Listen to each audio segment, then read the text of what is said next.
یہ یوں نہیں ہوتا کہ عام مسلمان ایک دفعہ پھر اگر ہم اس طرح کی اس کی تشریح کریں تو وہ علماء کی طرف چلا جاتا ہے، اور اس میں پھر وہ علماء بھی آتے ہیں جن کی باقاعدہ دکان ہے کہ اب ظاہر ہے کوئی شخص سنت کو سمجھنے کے لیے قرآن پاک کو کی مکمل، آپ نے کہا کہ سادگی سے تو بالکل سمجھ آ جاتا ہے، لیکن جیسے اذان کی بات کی آپ نے کہ اب وہ کیسے ہوگی، نماز کیسے ہوگی، اس کے لیے وہ 6 کتابیں احادیث کی اور تمام سنت تو کوئی عام مسلمان یاد نہیں کر سکتا، اس کو پھر ایک عالم کی طرف جانا پڑے گا۔ تو تکمیل کے لیے ایک اچھے مسلمان، مکمل مسلمان کے لیے لا محالہ ایک عام انسان کو عالم کی طرف ہی جانا پڑتا ہے، جس میں کہ پھر دکاندار علماء کی دکانداری پھر وہاں پر چل پڑتی ہے۔ یہ پرانی بات ہے، یہ دیکھیں لکھا ہوا ہے اس میں، ہاں، فرقوں کی دکانیں بند، the damage has been done۔ Okay, ہاں یہ تو دکانیں بند ہو چکی ہیں۔ ہاں اب آ جائیں آپ اس طرف، ہم کب کہہ رہے ہیں کہ علماء کے پاس نہ جائیں؟ میں ہی پلانٹ ارتھ پہ واحد بندہ ہوں جو کہتا ہوں سارے علماء کے پاس جاؤ اور ان سے یہ جا کے پوچھو کہ ٹیکسٹ بکس کیا کہہ رہی ہیں، مجھے دکھاؤ، اپنا ترجمہ دکھا دو، اگر ان کو عربی نہیں نہ آتی عوام کو تو اپنے بڑے علماء کا، یعنی تقی عثمانی صاحب یہ جرت کریں گے کہ میرا ترجمہ قرآن کا اشرف تھانوی سے بہتر ہے؟ کیا ڈاکٹر طاہر القادری صاحب جرت کریں گے کہ میرا ترجمہ احمد صاحب ریلوی سے بہتر ہے؟ کبھی کوئی جرت نہیں کر سکتا۔ اپنے بڑوں کے ترجمے دکھاؤ اور بتاؤ جو انہوں نے ترجمہ کیا ہے قرآن کا اور سنت کا، حدیث کا، اور تم کیا بات کر رہے ہو۔ ان کے پاس جب لوگ جاتے ہیں تو ان سے ان کی رائے پوچھتے ہیں، یہاں سے خرابی شروع ہوتی ہے۔ ان سے جا کے رائے کی بجائے آپ ان کی کتابیں کھلوا لینا، جو گالیاں یہ مجھے دے رہے ہیں وہ آپ کو بھی دینا شروع کر دیں گے۔ اصل جھگڑا یہ ہے، یہ علماء یہود کی مثال ہے، جو اللہ تعالیٰ نے فرمایا کہ آپ گدھے کے اوپر کتابیں لاد دو نا تو وہ صرف بوجھ ہی اٹھا سکتا ہے، ان سے استفادہ نہیں کر سکتا۔ علماء یہود کو پتا تھا یہ آخری پیغمبر وہی ہیں جن کی پروفیسیز ہماری کتابوں میں موجود ہیں، لیکن انہوں نے ضد کی وجہ سے اپنی کتابوں کا بھی ڈینائل کیا، تو اللہ نے فرمایا تم تو گدھوں کی مثال ہو، جیسے گدھے نے بوجھ اٹھایا، تم نے کتابوں کا خالی بوجھ اٹھایا، انہوں نے کتابوں کا بوجھ اٹھایا ہوا ہے۔ اس لیے میں کہتا ہوں کہ ہماری کتابیں پڑھی ہوئی ہیں، ان کی کتابیں پڑھی ہوئی ہیں شوکیس کے اندر، تو ان سے کہیں کہ بتاؤ کیا لکھا ہوا ہے۔ میں کہتا ہوں آپ جس فرقے کے پاس جائیں گے نا ادھر ہی آپ کو میری بات کا جواب مل جائے گا، دوسرے کے پاس جانے کی ضرورت نہیں۔ اور دوسری بات میں کہتا ہوں، ایک بندہ اگر کوئی بات دکھا دیتا ہے نا اس پہ ریلائی نہ کریں، دوسرے کے پاس بھی جائیں، تیسرے کے پاس بھی، لیکن سب سے ریفرنس مانگیں، اور پھر الٹیمیٹلی آپ جب ہم تک پہنچیں گے تو آپ کو پتہ چلے گا کہ اس پلانٹ ارتھ پہ صرف ہم ہیں جو قرآن و سنت کے ریفرنس دکھاتے ہیں، باقی صرف گپ شپ بتاتے ہیں۔ گپ شپ بتاتے ہیں۔ اچھا، عقیدے کی کتنی اہمیت ہے ایک انسان کے لیے زندگی؟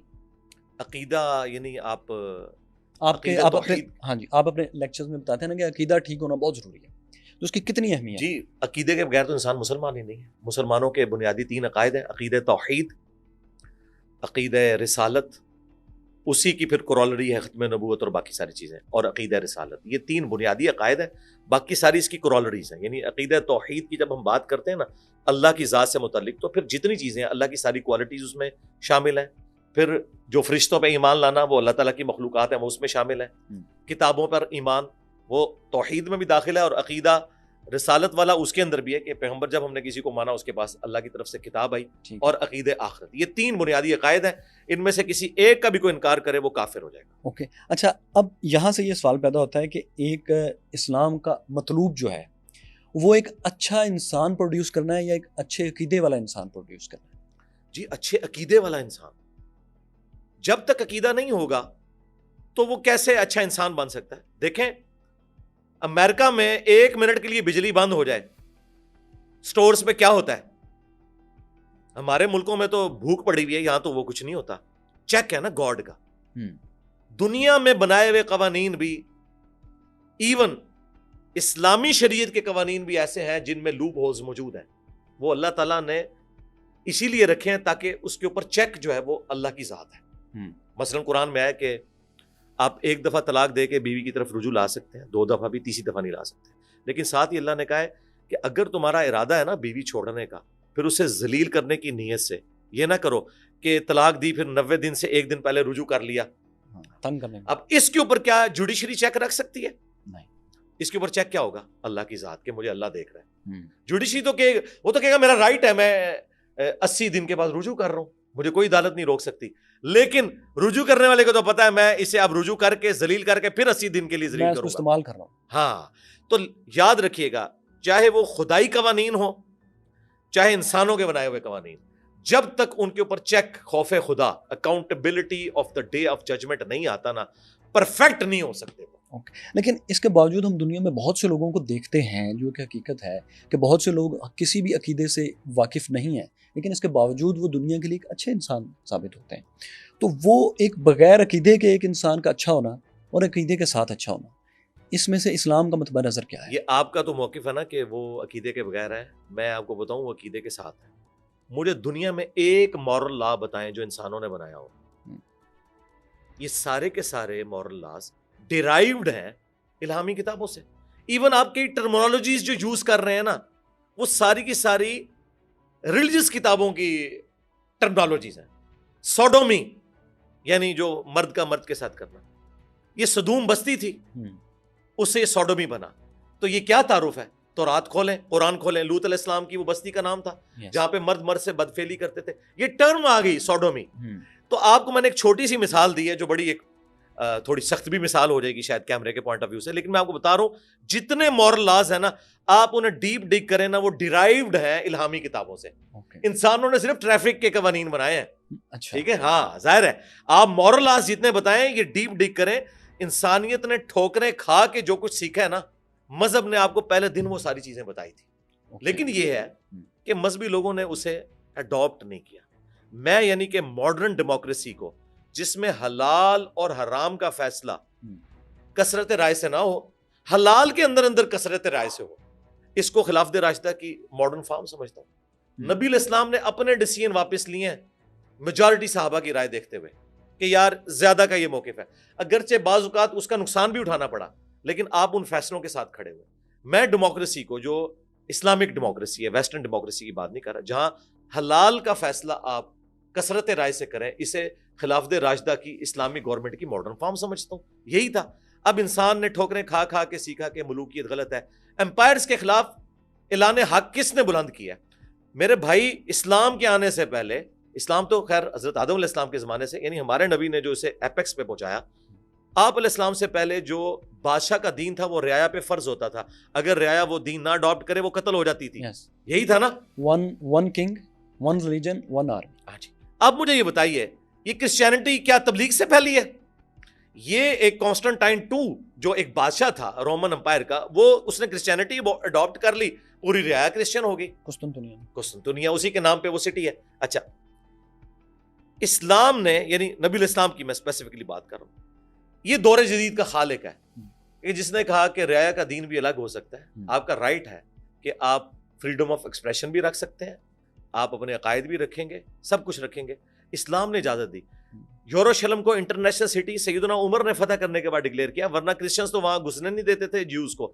ٹھیک ہے، تو اسلام نے فریڈم آف ایکسپریشن دیا کہ بادشاہ اور رعایا کا دین الگ ہو سکتا ہے. لیکن اس فریڈم آف ایکسپریشن کو تلوار کے زور پہ اسلام نے حاصل کیا. ہمیں یہ کوئی یار نہیں ہے یہ بات کہنے میں. ظاہر ہے جب بدماش کو اکھاڑنا ہوگا تو طارق جمیل صاحب یا گاندھی صاحب کی باتیں نہیں وہ سنے گا. یا تو انجینئر صاحب کا اگریسو سٹائل ہوگا جو بجلی بھر دے گا، یا پھر آپ کو ہاتھ میں اسلحہ اٹھانا پڑے گا جس طرح صحابہ کرام نے اٹھایا. ٹھیک ہے نا.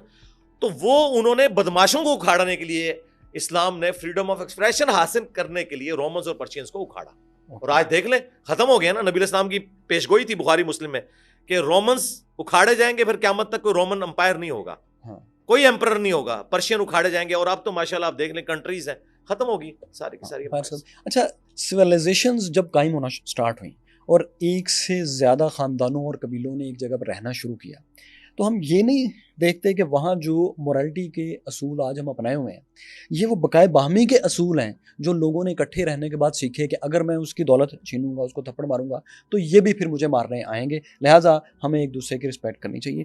کیا اس انٹرپریٹیشن کو جو بہت سے ہسٹورین کرتے ہیں کہ ہم نے مورل لاز سویلائزیشن اس وقت لیے جب ہم نے اکٹھے رہنا شروع کیا، اس پہ آپ کیا کہیں گے؟ ٹھیک ہے نا جی، دیکھیں اس انسانوں کو اللہ تعالیٰ نے ایجوکیٹ کیا نا. وَإِن مِّن أُمَّةٍ إِلَّا خَلَا فِيهَا نَذِيرٌ. کوئی امت ایسی نہیں گزری، اللہ تعالیٰ فرماتا ہے، جس میں ہم نے ڈر سنانے والا نہ بھیجا ہو. قرآن میں ہے کہ چند انبیاء کا ذکر آپ سے کیا، اکثر کا نہیں کیا. تو ہم یہ کہتے ہیں وہ جو قبائل اکٹھے ہو کے رہتے تھے ان میں پیغمبر بھی آتے تھے. یہ کیٹاگوریکل ڈینائی کس طرح کر سکتے ہیں؟ پرشینز، رومنز، آپ ان کی اگر ہسٹری اٹھا کے دیکھتے ہیں تو ہمیں تو اس وقت کی نون ہسٹری پتہ ہے نا جب یہ ایک سویلائزیشن بن گئے. جب تحریر آئی تب ہمیں پتا، اس سے پیچھے کا تو نہیں پتا، پہلے تو نہیں پتا. ہاں، یہ جو ہم ایک دوسرے کے ساتھ بیٹھ کے چیزیں سیکھتے تھے. اخلاقی حص ہمارے اندر, ہماری جبلت میں, انسٹنکٹ میں اللہ نے رکھی ہوئی ہے نا. ہر انسان یہ سمجھتا ہے کہ کسی کو دھوکہ دینا برا ہے, سچ بولنا اچھا ہے. وہ اپنے لیے یہ ایکسپیکٹ کر رہا ہے اگرچہ دوسروں کو دھوکہ دے. یہاں پہ بھی آپ دیکھیں جو بدماش قسم کے اسٹوڈنٹس کالجز اور یونیورسٹیز کے باہر اسلامی بہنوں کی خدمت کے لیے کھڑے ہوتے ہیں, ان سے بھی پوچھے نا کہ آپ کی بیوی کیسے ہی ہو, تو وہ کہیں گے جی وہ فل ٹائم نقاب کرتی ہو, وہ اس طرح کی ہو. یعنی اس کی بھی حص نہیں بھری ہوئی. ہاں, یہ اس نے صرف اپنا ٹائم پاس کے لیے معاملہ رکھا ہوا ہے. بیوی وہ کہتے ہیں اس طرح کی نہیں ہمیں, یہ عورتیں کیا بیوی بننے کے قابل ہیں. تو یہ چیزیں ہماری حص میں ہیں. میں کہتا ہوں پیغمبروں سے بھی پہلے ہم اللہ کی بارگاہ میں جو اکاؤنٹیبل ہیں وہ اس اخلاقی حص کی وجہ سے جو ہماری انسٹنکٹ کے اندر ہے. چاہے نبیوں کی دعوت نہ پہنچے تب بھی اس اخلاقی حص کی وجہ سے ہم اکاؤنٹیبل ہیں اللہ کی بارگاہ میں. تو عین ممکن ہے آپ اگر اس طرف لے کے جانا چاہتے ہیں تب بھی میں اس کو گاڈ اورینٹڈ سمجھتا ہوں. خدا نے رکھی میرے اندر. فَأَلْهَمَهَا فُجُورَهَا وَتَقْوَاهَا. الہام کی گئی. جی وہ ہر انسان کو کی. اچھا مجھے یہ بتائیے کہ ہم یہ اکثر علماء سے اور آپ جیسے لوگوں سے بات سنتے ہیں کہ مختلف فرقے جو ہیں مسلمانوں میں تفریق کا باعث ہیں. اچھا اگر یہ مختلف فرقے اپنے مختلف عقائد کے ساتھ پیسفلی رہتے رہیں تو کیا یہ قبول صورت ہے یا ان کو کسی ایک پوائنٹ آف ویو پر آنا چاہیے؟ آپ کا موقف کیا؟ میرا موقف یہ ہے کہ کبھی بھی نہیں ایک پوائنٹ آف ویو پہ آ سکتے سوائے اس کے کہ پیغمبر دنیا میں موجود ہوں. دیکھیں پیغمبر جب دنیا میں موجود ہے نا, پھر جو ان کے فالوورز ہیں نا ان کا تو عقیدہ ایک ہوگا, کیونکہ پیغمبر سے اختلاف تو سیدھا کفر ہے. ٹھیک. پیغمبر جب دنیا میں موجود نہیں ہے نا تو صحابہ کرام کی بھی کسی معاملے میں ایک رائے نہیں ہو سکی. ٹھیک ہے. کئی معاملات کے اندر ان کے آپس میں بحثیں ہوئی, پھر کسی رزلٹ پہ پہنچے, بعض اوقات نہیں بھی پہنچے, جنگوں تک نوبت آئی. یہ ہو ہی نہیں سکتا. وہ ایک ہی شخص ہے جس کی قبر مدینے میں ہے اس امت کے پوائنٹ آف ویو سے, کہ جس پہ امت اکٹھی ہو سکتی ہے. امت سیدنا ابوبکر پہ بھی اکٹھی نہیں ہو سکتی. شیعہ نہیں مانیں گے. صحیح. اس لیے ہم کہتے ہیں کہ شخصیات کی بجائے جس کو اللہ نے آپ کا امام بنا کے بھیجا ہے آپ اس کے اوپر امت کو اکٹھا کریں, وہ پیغمبر ہے. یہ اسکول آف تھاٹ ہمیشہ رہیں گے. ٹھیک ہے. ہمارا رویہ یہ ہونا چاہیے کہ ہم علمی اختلاف رکھیں, لوگوں کو علمی طریقے سے قائل کریں کہ یہ موقف صحیح ہے, یہ موقف جو تم نے اڈاپٹ کیا یہ غلط ہے, اس سے پیچھے ہٹ جاؤ. بس اس سے زیادہ تو پیغمبر کی ذمہ داری نہیں ہے. یعنی کیا پیغمبر نے دنیا سے سارے کافر ختم کر دیے؟ نہیں, پوائنٹ آف ویو رکھا ہے اپنا. کافر تو جو مقابلے پہ ہیں ان کے ساتھ ایز اے لاس ازار لڑنا پڑا ہے. اور قرآن پاک میں بھی نبی پاک سے یہ کہا گیا ہے کہ آپ ہلکان نہ ہوں, آپ سرکار اس سے بڑھ کر اے نبی آپ سے نہیں پوچھیں گے لوگ جہنم میں کیوں چلے گئے. یعنی یہ تو بہت بڑی بات تھی نا کہ آپ کو ہم نے پیغمبر بنا کے بھیجا ہے, اس کے باوجود لوگ جہنم میں جا رہے ہیں, تو آپ سے نہیں پوچھیں گے. آپ کا کام ہے وما علینا الا البلاغ. تم اپنے آپ کو ہلاک کر لو گے اس غم سے. فلعلک باخع نفسک علی آثارہم ان لم یؤمنوا بہذا الحدیث اسفا, کہ لوگ اس قرآن پر ایمان نہیں لاتے, آپ اپنے آپ کو ہلاک کر لیں گے. طٰہٰ ما انزلنا علیک القرآن لتشقی, ہم نے قرآن اس لیے نازل نہیں کیا کہ آپ مشقت میں پڑھ لیں. الا تذکرۃ لمن یخشی, یہ تو نصیحت اس کے لیے جو خود ڈرے. فذکر بالقرآن من یخاف وعید, اے نبی قرآن سے اسے آپ تبلیغ کریں جو اللہ کی دھمکی سے ڈرتا ہے, جو نہیں ڈرتا اسے چھوڑ دیں. فذکر ان نفعت الذکر, اے نبی آپ نے نصیحت کرنی ہے اگر نصیحت کرنا فائدہ دیتا ہو. ہاں اگر فائدہ نہیں دیتا چھوڑ دیں اس کو اس کے حال پہ. تو سرکار اسی کے اوپر تو میں عمل کر رہا ہوں. میں پیشن سے اپنا پوائنٹ آف ویو بیان کرتا ہوں. مسلم شریف میں حدیث ہے, نبی علیہ السلام جب ممبر پہ آتے 2005 نمبر حدیث ہے, آپ کی آنکھیں سرخ ہو جاتی, غصے میں اضافہ ہو جاتا, آواز بلند ہو جاتی جیسے کوئی جرنیل ڈرا رہا ہے کسی کو. یہ آپ کا پیشن کا سٹائل ہوتا تھا بیان کرنے کا. یعنی آپ علیہ السلام کا طارق جمیل یا غامدی سٹائل نہیں تھا تقریر کرتے ہوئے. ہاں آپس گفتگو میں تو میرے سے زیادہ جولی طبیعت ہی کسی کی نہیں ہے, لیکن نبی علیہ السلام نے بجلی اس لیے بھری کہ آپ پورے کانفیڈنس سے اس چیز کو بیان کرتے تھے, تب لوگ سیریس لیتے تھے اسے, ورنہ تو کوئی سیریس نہیں لیتا اس چیز کو. اچھا اتحاد امت اسلام کی, اتحاد امت مسلمان کی بڑی بات ہوتی ہے. آپ کوئی ڈریم رکھتے ہیں یا آپ کا خیال ہے کہ یہ ہونا چاہیے یا یہ کوئی ایسی چیز نہیں ہے بلکہ ہمیں کوئی مسلمانوں کا اتحاد بنا کے رہنا چاہیے؟ کیونکہ ابھی ہم دنیا میں دیکھتے ہیں کہ مذہب کے نام پر کبھی بھی کوئی دنیا کا بڑا بلاک اکٹھا نہیں رہا بہت دیر تک. جو اتحاد جو بلاکس ہیں وہ یا سیکیورٹی کے پوائنٹ آف ویو سے ہیں یا اکانومی کے پوائنٹ آف ویو سے, برکس ہے, نیٹو ہے اور سارے یورپی یونین ہے. تو یہ جو اتحاد امت مسلمان کی بات کرتے ہیں بہت سی تنظیمیں بھی ہیں, تو اس بارے میں آپ کی رائے کیا ہے؟ اتحاد امت سے مراد قطعاً یہ نہیں ہے کہ دنیا میں ایک خلیفہ بن جائے. خلافت کی موومنٹ تو ہے نا, خلافت کی موومنٹ تو بھی بہت سی سرکار, وہ ملوکیت کی موومنٹ تھی, خلافت کہاں سے تھی؟ آج کل میں بات کر رہا ہوں کئی لوگ چلاتے ہیں. تو سرکار چلائیں نا جی, ٹھیک ہے, اچھی بات ہے. جو آپ نے ڈریم کی بات کی نا, میرا ڈریم تو نہیں, میں نے تو ریئلٹی بنا دیا اسے. ہمارے درس میں ہر مکتب فکر سے لوگ آتے ہیں, انہوں نے اپنے فرقوں کو چھوڑا ہے اور ہمیں نہیں اڈاپٹ کیا. ہمیں اگر اڈاپٹ کیا ہوتا نا تو ان کو چھوڑنے کے بعد انہیں چندہ دینا بھی بند کر دیتے, ان کے پیچھے نمازیں بھی بند کر دیتے. نمازیں انہی مسجدوں میں پڑھ رہے ہیں, صرف انہوں نے اپنے آپ کو فرقہ واریت سے آزاد کر لیا. وہ اب ٹالریٹ کرتے ہیں, اگر شیعہ کی مسجد آ گئی ہے وہاں بھی نماز پڑھیں گے, بریلویوں کی آ گئی ہے وہاں بھی نماز پڑھیں گے. اس قسم کا اتحاد امت ہم سے پہلے نہ کسی نے کوشش کی تھی. ابھی تک اتحاد امت تھا وہ طارق جمیل ڈاکٹرن کے اوپر, اپنا چھوڑو نہ کسی کا چھیڑو نہ. ہم نے اس کو بالکل ریورس کیا, اپنا پہلے چھوڑو اور دوسرے کا بھی چھیڑ کے دیکھو, ہو سکتا ہے اس میں کوئی بات ایسی ملے جو وہ درست کہہ رہا ہو. اس بنیاد کے اوپر میں نے یعنی یونٹی ان ڈائیورسٹی میں نے کر دیا, تو اللہ کے فضل سے ہم نے کر دیا. لیکن اگر آپ یہ کہیں کہ سب کے سب لوگ میری رائے کے پابند ہو جائیں, نہیں, یہ نہیں ہوگا کبھی بھی. یہ میں نے بتایا, یہ صرف پیغمبر کا پروٹوکول ہے. پیغمبر کے بعد کوئی شخص بھی ایسا ہو ہی نہیں سکتا. وہ سب کے سب لوگوں کو, یا تو یہ ہو سکتا ہے کہ سارے کے سارے پاگل ہو جائیں, سوچنا چھوڑ دیں. اگر وہ سوچتے ہیں تو وہی کی تائید تو حاصل نہیں ہے, کسی ایک شخص کے اوپر وہ متفق نہیں ہو سکتے. وہ 2-3 رائے رکھیں گے, وہ قیامت تک چلیں گی, کو ایگزسٹنس کریں. اتحاد امت جو ہے ہم نے کروا دی. دیکھیں میرے خلاف اتحاد امت ہوا تمام فرقوں کے مولویوں کا, اور میرے حق میں اتحاد امت ہوا تمام فرقوں کی عوام کا. دیکھیں میں جیت گیا, کولڈ وار میں نے ون کر لیے.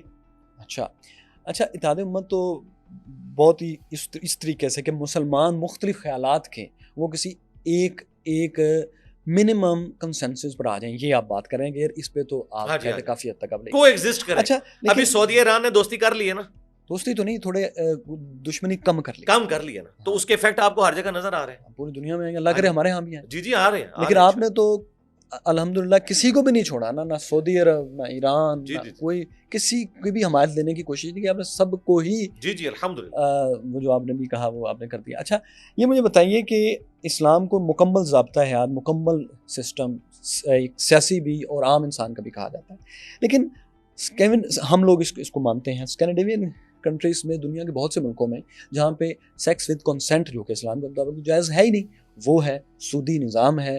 وہاں پردے کی اس طرح سے چیز نہیں ہے, احترام انبیاء کا جیسے اسلامی معاشرے میں ہوتا ہے اس طرح نہیں ہے. لیکن اس کے باوجود وہ زیادہ پراسپرس ہیں, اور ہم لوگ وہاں جا کے بھی, جو مسلمان ہیں وہ وہاں جا کے زیادہ خوش رہتے ہیں بجائے ایک فرقہ دوسرے فرقے کے جہاں اس کے زیادہ حامی ہیں اس ملک کے. تو اس کی کیا وجہ ہے کہ وہ لوگ اسلامی اصولوں پر عمل بھی نہیں کر رہے لیکن زیادہ خوشحال ہیں اور لوگ وہاں جانا پسند کرتے ہیں؟ میں تو اس سے بھی اگلی بات کروں گا.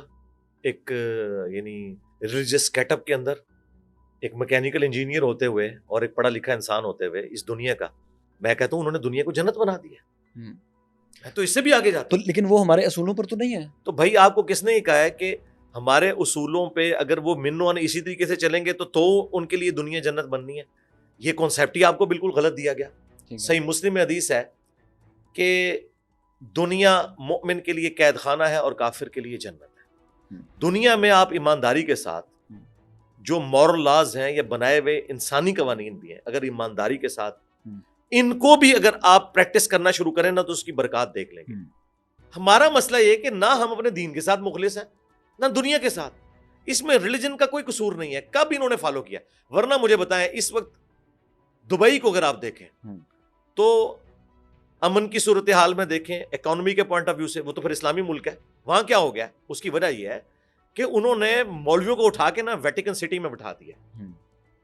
جب تک ہم اپنے مولویوں کے لیے کوئی ویٹیکن سٹی نہیں بناتے نا, ان کے شر سے اس امت کو نہیں چھٹکارا دیتے, اس وقت تک آپ کا کچھ نہیں ہوتا. آپ کیا اس چیز کی تو نہیں بات کر رہے کہ جہاں پر بہت سے مذاہب نے, بہت سے فرقوں نے اپنے آپ کو اس طرح سے کیا, آپ ہسٹری مجھ سے بہتر جانتے ہیں اس کی تھیولوجی کی, کہ انہوں نے کوئی ایک اتھارٹی بنا دی کہ اسلام کی ان کے مذہب یا فرقے کی کسی چیز میں اختلاف ہوگا تو یہ ایک اتھارٹی ہوگی جو فیصلہ کرے گی کہ اس آیت کا, اس حدیث کا یا اس آثار کا, اس روایت کا مطلب کیا ہے, یا آج اس کو بدلنا ہے تو کیسے بدلنا ہے. آپ دیکھتے ہیں جیسے آپ نے ویٹیکن سٹی کی بات کی, وہ تو کئی چیزیں بدل چکے ہیں اعلانیہ, اور وہ اس کو تسلیم کرتے ہیں کیتھولکس, کیونکہ وہ مانتے ہیں کہ پوپ اب جو ڈیفائن کرے گا نا وہ خدا کی آواز ہوگی. آپ اس کی تو بات نہیں کر رہے؟ نہیں, اس کی تو میں بات بالکل نہیں کر رہا. ہم تو امام کعبہ کی آواز کو بھی کچھ نہیں سمجھتے, ادھر ہم بوکش ہیں. تو پھر ویٹیکن سٹی ہم نے کس اینگل سے؟ میں نے اس اینگل سے کہا کہ مولویوں کو اس پورے سسٹم سے الگ کریں, یہ ناسور ہیں سسٹم کے لیے. انہوں نے ہمارے مذہب کا حلیہ بگاڑ دیا, ہماری معاشرت. مسجدیں ریاست کے کنٹرول میں ہو آپ کہہ رہے ہیں؟ جی ریاست کے کنٹرول میں ہے. ان کو آزادی نہ ہو جو انہوں نے یہ اپنی مرضی کا دین لوگوں کو بتا رہے ہیں, بکش دین بتائے نا. تو سکون آ جائے گا دنیا کے اندر. ویٹیکن سٹی میں نے اس پوائنٹ آف ویو سے یہ نہیں کیا کہ میں وہ پاپائیت کو مانتا ہوں. بھائی آلریڈی آپ مجھے بتائیں سب سے بڑا مکتب فکر سب کانٹیننٹ میں بریلویت ہے. وہ تو امام کعبہ کو کافر سمجھتے ہیں. ٹھیک ہے, یعنی کہا انہوں نے کوئی فتویٰ تو نہیں میرے خیال میں. جی وہ کہتے ہیں حج موقوف ہے.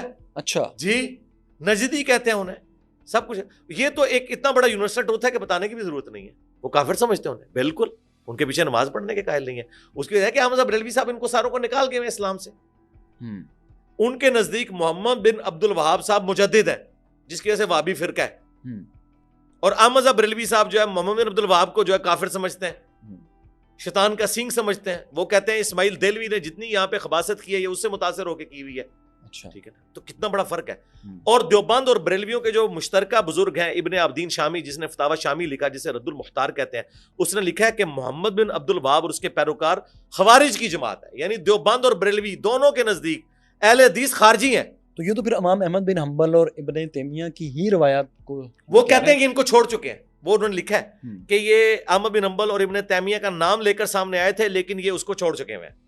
ہاں وہ احمد بن حنبل کی رسپیکٹ کرتے ہیں, ابن تیمیہ کی تو نہیں کرتے لیکن احمد بن حنبل کی کرتے ہیں رسپیکٹ. اوکے, یہ جو اپنی لڑی جہاں تک جوڑتے ہیں یہ بیچ میں سے اس کا ظاہر ہے سرکار جب ان کو یہ حق حاصل ہے کہ یہ اپنے بزرگوں کی لکھی ہوئی کتابیں بیان کر کے لڑی اپنی ابن مسعود کے ساتھ جوڑ رہے ہیں. ابن مسعود نے تو کہیں نہیں لکھا تھا کہ رسول اللہ کی قبر اللہ کے عرش سے افضل ہے. ابن مسعود نے تو کہیں نہیں لکھا تھا کہ ہم بزرگوں کے قبروں اور سینوں سے فیض لینے کے قائل ہیں. ابن مسعود نے تو نہیں لکھا تھا کہیں پہ کہ جی جو ہے بزرگ قبروں سے نکل کے بھی آ کے بات چیت کر لیتے ہیں. یہ تو سب کچھ دیوبند بریلوی المحند اور اسام الرمین میں یہ ساری جو ہے خرافات لکھی گئی ہیں نا. یہ تو ان کی طرف تو خامخواہ انہوں نے منسوب کیا ہوا اپنے آپ. اچھا, یہ بہت زیادہ مسئلہ جو فرقوں کے درمیان اور یہ جو ساری نفرت پیدا ہوئی ہے, یہ کیا اس کی ایک وجہ یہ بھی نہیں ہے کہ ہم بچپن میں ہی, اب تو یہ بہت رواج سیاست میں بھی آ گیا ہے کہ ابھی 5 سال کی عمر تک بچہ پہنچتا نہیں ہے لیکن ابھی وہ ان لوگوں سے ملا نہیں ہوتا جن کے بارے میں ہم اس کو نفرت سکھا دیتے ہیں. جی ایسے ہی ہے. وہ مذہب, مختلف مذہب کو, خاص طور پہ ہندو یہودی کو تو 5 سال کی عمر تک بتا دیتے ہیں کہ آپ نے اس سے نفرت کرنی ہے. اور بہت سے لوگ اب سیاستدانوں کے بارے میں بھی بتاتے ہیں اور بہت سے مختلف فرقوں کے بارے میں بھی بتا دیتے ہیں کہ اس سے آپ نے نفرت کرنی ہے. یہ کچے ذہن میں یہ جو نفرت بھری جاتی ہے, بجائے اس کے کہ آپ اپنے بات سمجھائیں یا اس کو ذہن کو کرٹیکل تھنکنگ سکھائیں یا اس کو محبت کرنا سکھائیں, یہ جو نفرت بھری جاتی ہے صحیح یا غلط آپ کے خیال میں اس کی اہمیت کیا ہے جو چیزیں آج ہم بھگت رہے ہیں اس میں؟ یہ ساری وجہ یہ ہے, یہی تو میں کہہ رہا ہوں.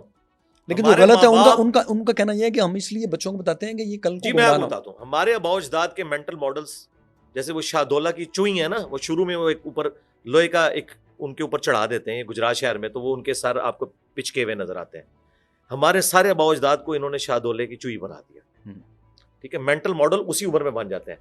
اب آپ کو ریولوشن جو نظر آ رہی ہے نا کہ میں نے آ کے وہ خول توڑے ہیں, اس کا کریڈٹ سب سے زیادہ میں دنیاوی تعلیم کو دیتا ہوں.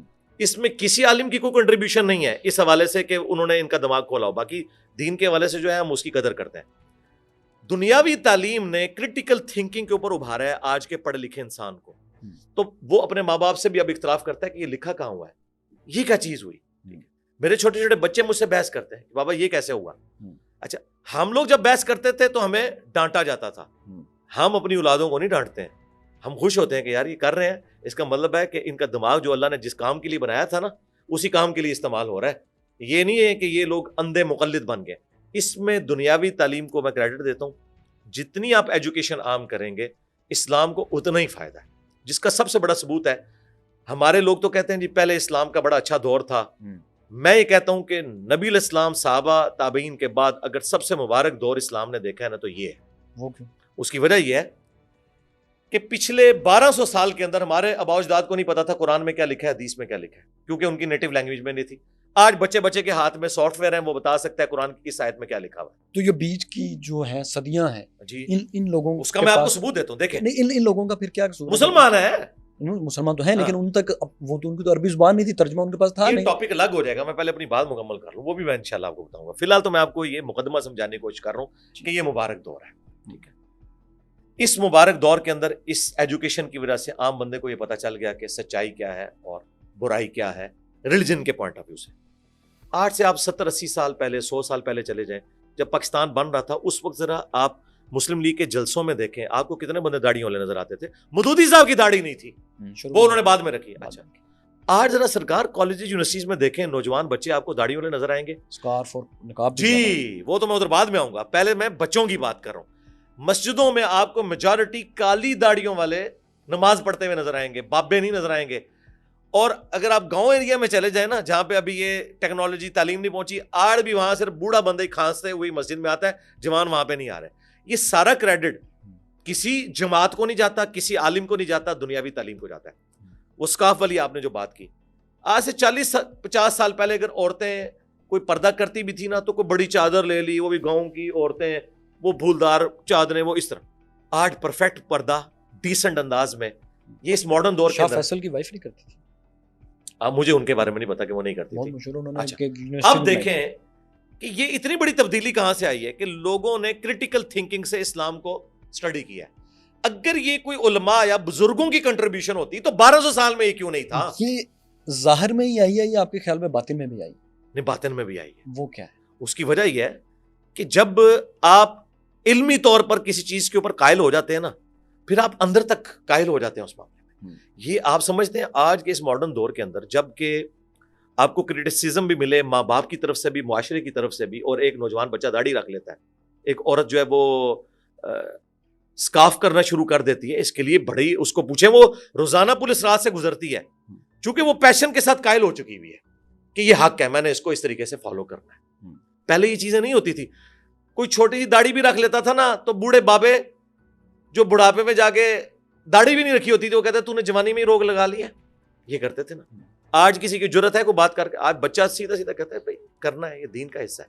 تو میں سمجھتا ہوں اندر تک چینج ہوئے ہیں, تو تبھی ان کے اندر اتنی فرمنس ہے, اتنی بولڈنس ہے. اندر سے نہ ہو تو بندہ یہ کام نہیں کر سکتا, کیونکہ دنیاوی منفعت تو کوئی نہیں ہے, آخرت تو ادھار ہے. دنیا میں داڑھی رکھنے کے اوپر کسی کی لاٹری تو نہیں نکل رہی نا. ہاں, یہاں تو لوگ کہتے ہیں کہ جی وہ ماں کہتی ہے میں دودھ نہیں بخشوں گی, تجھے اچھا رشتہ نہیں ملے گا, داڑھی جو ہے وہ کٹوا دے, یہ کر دے. مائیں تو ہماری اس خدمت کے اوپر مامور ہیں. مائیں تو کوئی نہیں بچوں کو داڑیاں رکھوا رہی, مائیں تو کوئی نہیں برقع کروا رہی, الا یہ کہ جن کی کوئی ذہنی تطہیر ہوئی ہے. میرا خیال ہے کہ یہ پوری کی پوری نیشن کے اندر جو اتنے بڑے لیول کے اندر آپ کو تبدیلی یہ پوری امت کے نظر آ رہی ہے, اس کا واحد کریڈٹ اگر جاتا ہے تو دنیاوی تعلیم کو. اس کے بعد آپ کہیں کہ سوشل میڈیا کے ذریعے اویئرنیس, یا ہمارے جیسے اسپیکر سامنے آئے. لیکن آج بھی جن لوگوں کے دماغ بند ہے نا, جن کے پاس دنیاوی تعلیم نہیں ہے, ان کے دماغ کھولنا بڑا مشکل ہے, اگرچہ میرے پاس تو وہ تھوڑے بھی ہیں. یہ ذرا اینگل سمجھائیں, دنیاوی تعلیم نے مذہب کا بند ذہن کیسے کھولا؟ اس لیے کہ دنیاوی تعلیم آپ کو ایجوکیٹ کرتی ہے اس حوالے سے کہ آپ نے کریٹیکلی چیزوں کو دیکھنا ہے, کہ کتابیں ہوتی ہیں جس کو آپ نے فالو کرنا ہے, لوگوں نے ایکسپیرینس کے ساتھ چیزیں لرن کی ہیں. لیکن ہماری تعلیم میں تو کریٹیکل تھنکنگ کوئی نہیں سکھائی جاتی. کریٹیکل تھنکنگ نہیں, لیکن ایٹ لیسٹ اتنا دماغ تو ہے نا کہ وہ کو ایگزسٹنس ہے. یعنی یونیورسٹیز کالجز کے ماحول کے اندر کیا سارے فرقوں کے لوگ نہیں ہیں؟ سارے فرقوں کے ٹیچرز نہیں ہوتے ہیں؟ کیا یونیورسٹی لائف سے پہلے کوئی دیوبندی کہہ سکتا ہے میں نے کبھی کسی شیعہ کے ساتھ بیٹھ کے کھانا کھایا ہو؟ میں آپ کو اپنی بات کرتا ہوں, میں 1995 سے 2000 یہ میرا یونیورسٹی کا 5 سال کا تھا پیریڈ, اتنے کٹر قسم کے ہم بریلوی تھے.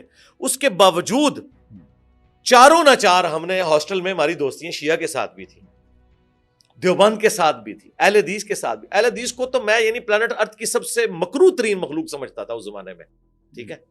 اس کے باوجود میرے بڑے قریبی دوست اہل حدیث تھے, لیکن اللہ کے فضل سے کبھی نہ ان کے پیچھے نماز پڑھی نہ انہوں نے میرے پیچھے پڑھی. دوستی بڑی پکی تھی, اور اس کے پیچھے کیا تھا؟ دنیاوی تعلیم. میرے اسٹوڈنٹس بھی تھے, مجھ سے پڑھتے بھی تھے, اور یعنی اس ماحول نے کریٹ کیا. ہاں, اب آپ آ جائیں مدرسے میں, یہ ماحول نہیں ہے. دیوبند کے مدرسے میں سارے دیوبندی پڑھ رہے ہیں, آئسولیشن. جی جی جی جی, اور وہ ساروں کو یہ پڑھایا جا رہا ہے کہ جنت میں آپ نے جانا ہے, باقی سب کافر ہیں. بریلویوں کے مدرسے میں سارے بریلوی پڑھ رہے ہیں, ان کو یہ بتایا جا رہا ہے کہ جنت میں آپ نے جانا ہے, باقی سارے کافر ہیں. یہ ماحول جو ہے وہ آپ کو کہاں, اگر آپ بہت زیادہ مثال دیں گے, الازہر یونیورسٹی کی مثال دے دیں گے, ٹھیک ہے. تو سرکار الازہر سے جو پڑھ کے آ رہے ہیں ان کو دیکھ لیں, وہ جب آ کے یہاں تھوڑی کریٹیکل تھنکنگ شروع کرتے ہیں. پیر کرم شاہ صاحب الازہری, انہوں نے بریلوی مکتب کے ایک نمائندہ عالم ہوتے ہوئے, وہ اعلیٰ حضرت حمزہ بریلوی صاحب کے پوتا شاگرد ہیں. مفتی نعیم الدین مراد آبادی سے 1947 میں انہوں نے درس حدیث لیا ہوا ہے, جو کہ ڈائریکٹ اعلیٰ حضرت کے خلیفہ تھے. اور پیر کرم شاہ صاحب کے شاگرد ہیں آگے ڈاکٹر طاہر القادری صاحب. انہوں نے کریٹیکل تھنکنگ کی نا, آج آپ بریلوی سے جا کے پوچھیں, وہ کہتے ہیں کہ یہ تو ہمارے ایگریڈ اپان عالم ہی نہیں رہے. اچھا, تو وہ دیکھیں, وہ وہاں پڑھ کے آئے نا, تو وہاں کھل گیا. انہوں نے آ کے پھر کہا